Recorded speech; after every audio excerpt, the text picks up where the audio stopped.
Welcome to our discussion about the coronary heart disease. But before we dive deep into this discussion, there are physiologic considerations to remember: coronary anatomy, the coronary blood flow, and the myocardial oxygen consumption.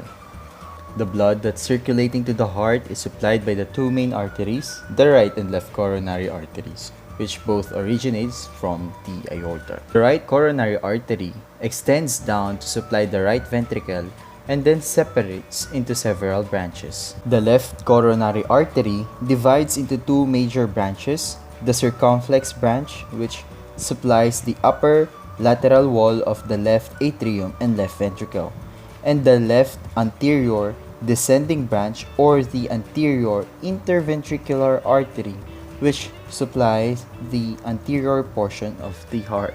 The second one, we have the coronary blood flow. The coronary blood flow at rest is ordinarily 70 to 100 ml per minute per 100 grams of heart tissue. It is highly dependent on the diastolic blood pressure and resistance to coronary flow within the coronary circulation. In addition, metabolic factors, particularly the adenosine, affects the regional myocardial blood flow. Last physiologic consideration is the myocardial oxygen consumption. So over 90% of the heart's energy is derived from aerobic metabolism, primarily from oxidation of fatty acid.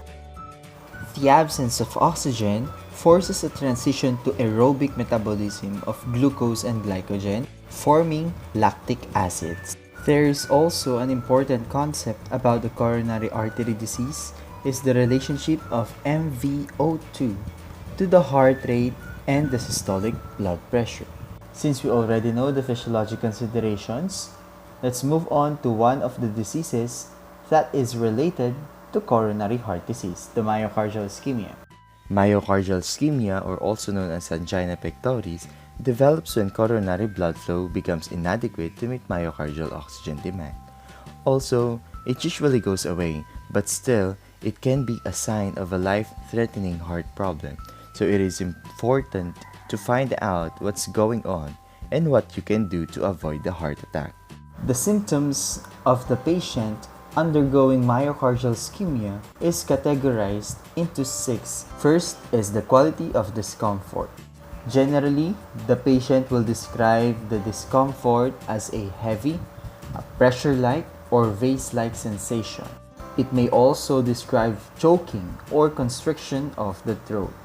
For the location of discomfort, usually located in the substernal region, but can also be located in the left arm of the patient, jaw, neck, and left interscapular region, or the epigastrium.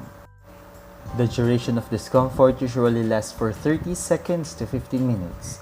A long duration may lead to unstable angina or myocardial infarction. Provocation of discomfort. It may be caused during exertion, emotional stress, eating, cold weather, or even sexual activity. How is the angina resolved?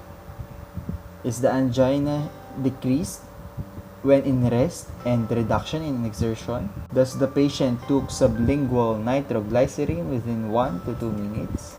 If yes, then confirm it is an angina. For the last category, we have the action taken by the patient. So let us advise the patient to not think of angina, because too much thinking about angina may lead to worse effect. The following are the diagnostic procedure to identify angina pectoris. Number 1, we have the physical finding. For the physical finding, the patient will present a pulmonary rales or murmur during stress test. Myocardial ischemia is positive if there is an ST segment and T-wave changes such as ST segment depression, T-wave inversion, or both are present during an episode of pain and then return eventually to normal with spontaneous relief of pain or after an administration of nitroglycerin. For the imaging studies, we have two, the stress testing and the coronary angiography. For the stress testing, a specialized form of exercise stress test with the administration of thallium-201 or technetium-99m and stress ventriculography. Also, there is a coronary angiography,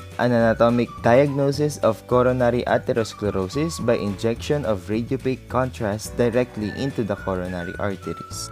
There's also differential diagnosis. For example, we have pericarditis, a positional and related to respiration, esophageal spasm related to meals and swallowing, chest pain, aortic distension, classically tearing in quality and radiating to the back, causing an unequal pulse in the arm. The treatment of myocardial ischemia is directed at both reducing myocardial oxygen consumption and increasing myocardial oxygen supply. For the medical therapy to increase myocardial oxygen supply, we can administer a short-acting nitrates, such as sublingual nitroglycerin.